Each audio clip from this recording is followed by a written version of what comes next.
Tem umas coisas que é difícil entender, difícil de explicar. Eu tava vendo uns vídeos no YouTube e minha noiva no meu lado assistindo uma série, Euforia. E sem nenhum motivo específico, me veio uma lembrança. Uma lembrança dolorosa, não sei se boa ou ruim, mas dolorosa com certeza. Meu padrinho morreu no colo da minha madrinha. Foi assim, do nada me veio essa lembrança.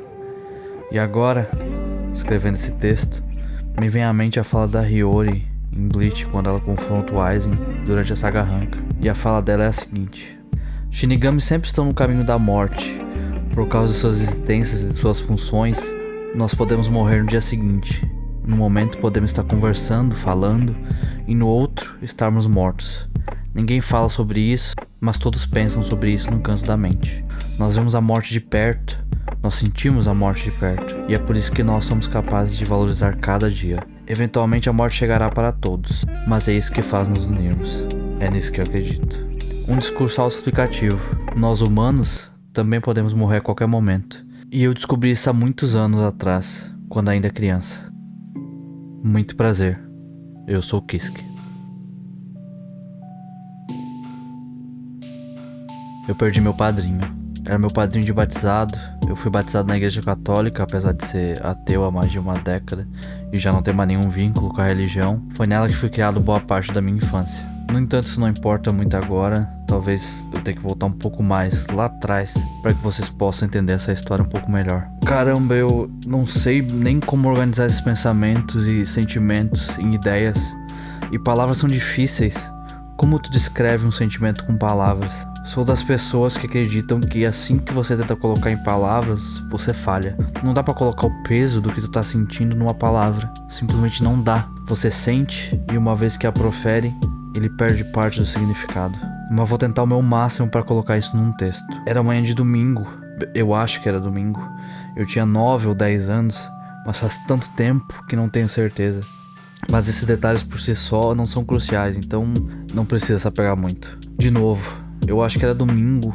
Eu e meu irmão mais novo íamos pra casa da minha avó almoçar lá e passar a tarde. Pegamos as bicicletas e saímos de casa. A casa do meu padrinho era bem próxima da minha, então pouco tempo depois após sairmos, vi ele um pouco distante em frente ao portão da casa dele. Eu tenho a impressão de que ele estava conversando com um amigo e eu acho que ele estava com um copo de cerveja na mão também.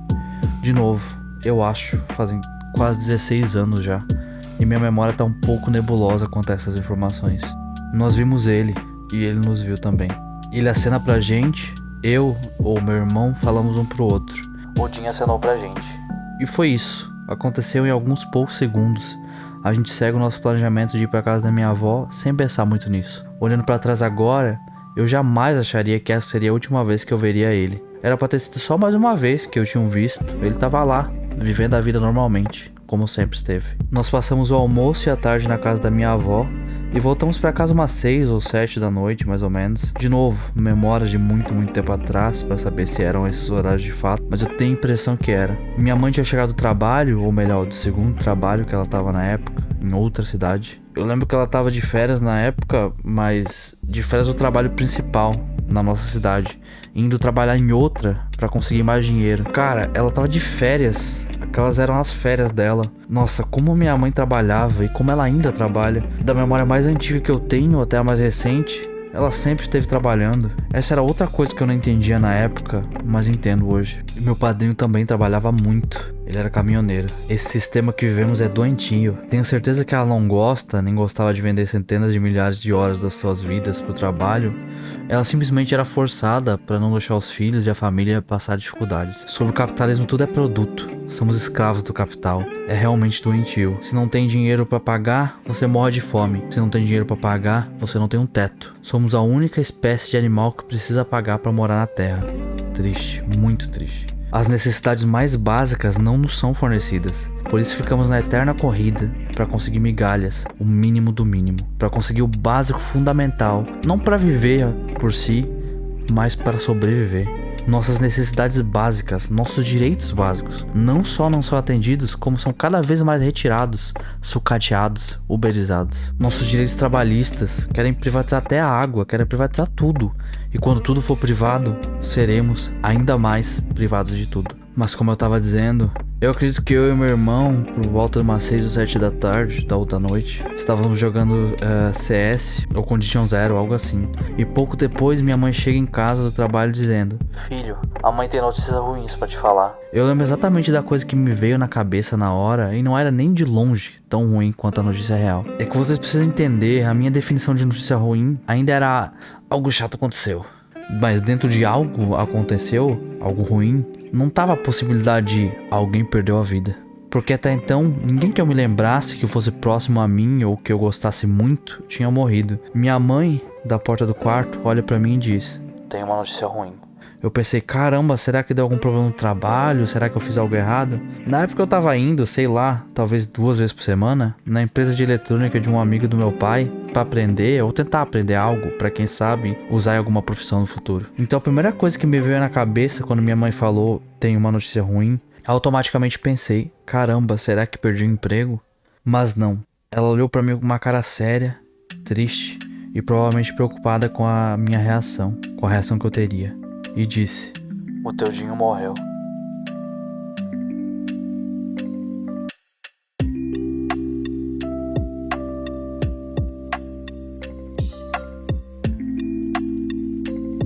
E eu também lembro exatamente da minha resposta pra isso, da minha descrença com a notícia que a minha mãe tinha acabado de me trazer. Eu olhei pra ela e falei: o Dinho morreu? Não tem como. Como assim? Eu e o Jaque vimos ele hoje de manhã? Acho que na minha cabeça talvez era impossível processar o fato de que alguém poderia morrer num período de tempo tão curto desde a minha última interação com a pessoa. Mas aconteceu. E não me caiu a ficha. Eu tava em negação. E de novo, incrédulo. Como assim? Não dá. Eu fiquei completamente sem reação. Totalmente sem entender que nunca mais ia ver ele. Que nunca mais ia ter essa pessoa lá. Eu não era super presente na vida dele, mas eu gostava dele. Ele me passava um sentimento bom, ele me deu uns presentes da hora e fazia eu me sentir bem com a presença dele, por mais que não muito frequente. Então, o que mais eu poderia pedir? Quando, provavelmente, ainda no mesmo dia, tarde da noite, eles falaram que íamos na casa dele porque ia ter o velório, também me lembro dos meus primeiros pensamentos. Eu fiquei de devolver os jogos que ele me prestou. Meu padrinho era caminhoneiro, como mencionei anteriormente, e durante algumas viagens ele passava em camelôs e comprava uns jogos de PC, só que ele não sabia como instalar, como craquear. Então ele me chamava na casa dele. De alguma forma eu conseguia fazer o jogo funcionar e ele me prestava o CD para instalar no meu computador em casa. E os 2 últimos jogos que ele me prestou eram Counter-Strike, Condition Zero e SWAT 4. Então eu peguei os jogos na mão e minha mãe confusa perguntou: o que tu tá fazendo com isso? E eu falei, na maior inocência do mundo, sem entender absolutamente nada da seriedade do que tava rolando, falei: é do Dinho, eu tenho que devolver pra ele.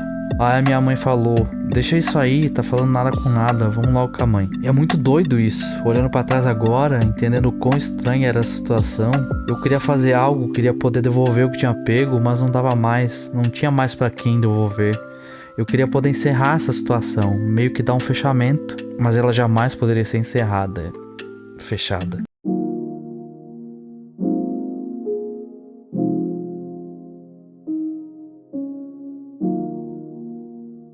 E o que se segue são várias, ou melhor, pouquíssimas memórias. Eu tenho a vaga memória de ir na casa dele, a vaga memória de ver a minha madrinha e a bem vaga memória de ver o caixão. Pelo menos eu acho que vi, muito provavelmente eu vi, mas lembro quase nada desses momentos. Talvez isso é meu cérebro tentando bloquear as memórias dolorosas como um tipo de mecanismo de defesa ou algo assim. Eu tenho quase certeza que chorei muito, mas não lembro disso, só acho que aconteceu. Eu lembro de pessoas falando sobre o ocorrido. Então descobri que meu padrinho, naquele mesmo dia, poucos momentos após eu e meu irmão vermos ele quando íamos para casa da minha avó, começou a passar mal. Uma dor no peito, mas não sabia explicar o que era.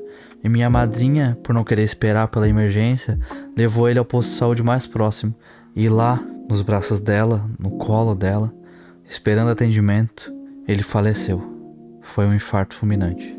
E essa memória que me veio do nada, anos e anos depois do acontecido, me fez chorar. Eu não consigo conceber a dor que é perder a pessoa que você ama, a pessoa que viveu boa parte dos seus dias junto contigo, boa parte da sua vida, a pessoa que teve uma filha contigo. Essa pessoa simplesmente morre, a vida deixa ela enquanto ela está no seu colo, com você. Deve ser uma dor inexplicável. Como colocar isso em palavras?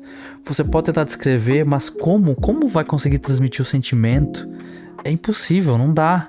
Você só sente e entende enquanto sente. Como falei algumas vezes durante esse vídeo, eu era muito novo e nem conseguia aproveitar tanto ele, lembro muito pouco dele. Quase não consigo lembrar da aparência direito quando eu fico longos períodos de tempo sem olhar para fotos. Mas lembro pouco de que ele me passava um sentimento bom. Ninguém nunca mais falou comigo sobre ele depois dos vários anos que se passaram. Eu nem entendia nada direito nos anos anteriores, era só uma criança. E ele de fato era quem era meu padrinho. A esposa dele virou minha madrinha por ser parceira dele.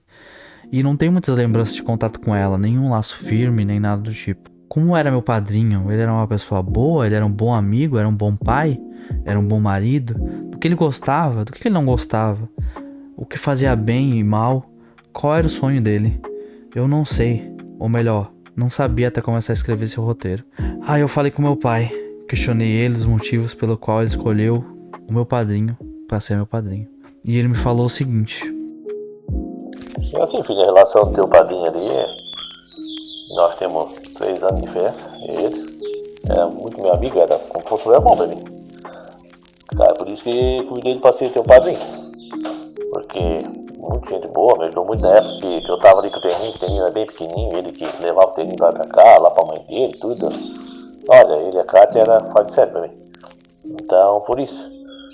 É assim, é um cara que ele era bem espivetado, um cara muito gente boa, mas claro que, vamos supor assim, com certeza fez muito cagada quando era novo, assim como eu fiz também, a gente é da mesma geração e tal, mas era um cara batalhador, um cara que começou ali, trabalhava de bicheiro e gostava muito de pescar, adorava pescar, e mudou a categoria da carteira e foi lá para a trabalhar com container, puxar container, aqueles caminhão velho, umas muriçoca velha para começar. Mas foi indo, se deu bem, cara. Batalhou mesmo, é o que ele queria. E depois no fim já estava trabalhando com uma carreta boa, já estava viajando para fora. Quando ele estava em casa, ele se dedicava à família, sempre estava em casa com a menina, com a Carla, sempre jogando videogame, ele gostava muito também disso aí. Entendeu? Esse era um cara que, tanto que quando ele, no dia do enterro dele lá, o pessoal veio lá embaixo, os caminhoneiros lá, os amigos dele, vieram tudo, fizeram uma carreata, só caminhão. Fizeram um buzinaço lá em homenagem pra ele lá. O cara que perdeu o pai também cedo, assim, numa besteira. E também adoeceu, e deu tipo um infarto, um derrame, recuperou-se, depois daí não. Mas olha, cara, assim, vou dizer uma coisa, só tem lembrança boa deles. Primeiro aconteceu aquilo, eles morreram no dia 21 de dezembro. Não sei dizer pra ter a data certinha como é que foi ali. Foi bem na época de Natal.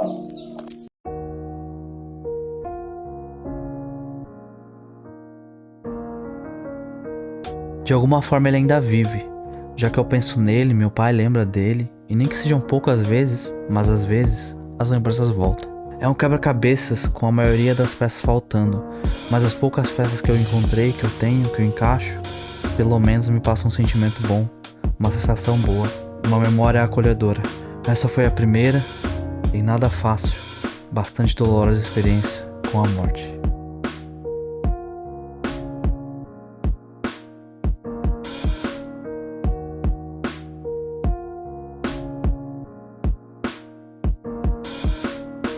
Muito prazer, eu sou o Marcos. Quero agradecer a todos que têm me acompanhado e prestigiado meu trabalho até aqui.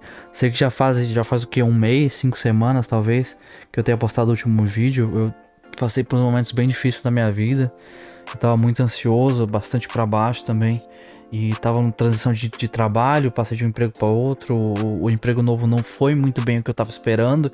E acabei, sabe, foi um período longo, um longo período de coisas dando errado consecutivamente, e isso não ajudou nada o meu cronograma, porque eu tenho que estar bem, razoavelmente bem pelo menos, pra estar conseguindo escrever, conseguindo fazer esses vídeos. De qualquer forma, quero agradecer de coração quem assiste, curte, acompanha, quem não desistiu, quem ainda tá vendo esse vídeo, acompanhando o canal, de verdade. A esse ponto vocês já devem ter notado que tem alguns comentários flutuando aí na tela. São alguns dos vários comentários incríveis que eu venho recebendo nos últimos vídeos, e fico muito feliz quando leio cada um deles.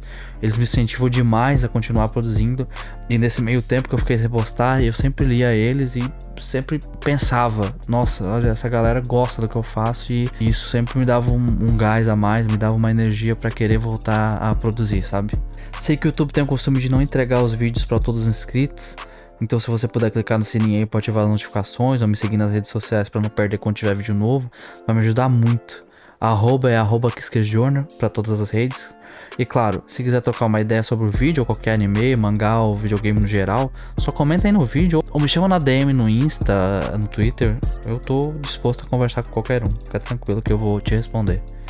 Também participo do TofuCast, podcast do Takumi Enferrujado, o cara que editou esse vídeo, deve estar aparecendo a arroba dele aí da tela e o canal também. Inclusive o nosso episódio mais recente de podcast que a gente gravou um tempinho atrás deve estar no ar quando esse vídeo sair, então dá uma conferida lá no canal dele, que vocês vão curtir demais. E claro, não só o podcast, ele posta uns vídeos muito foda também, então acho que vocês vão, se curte o conteúdo aqui, muito provavelmente vai gostar do trabalho dele também, que ele faz com muito esforço, é muito bem feito a produção dele. O canal dele vai estar no card, na descrição, caso alguém queira conferir, dá uma passada lá. Acho que é isso. Nos vemos no próximo vídeo. Abração, galera.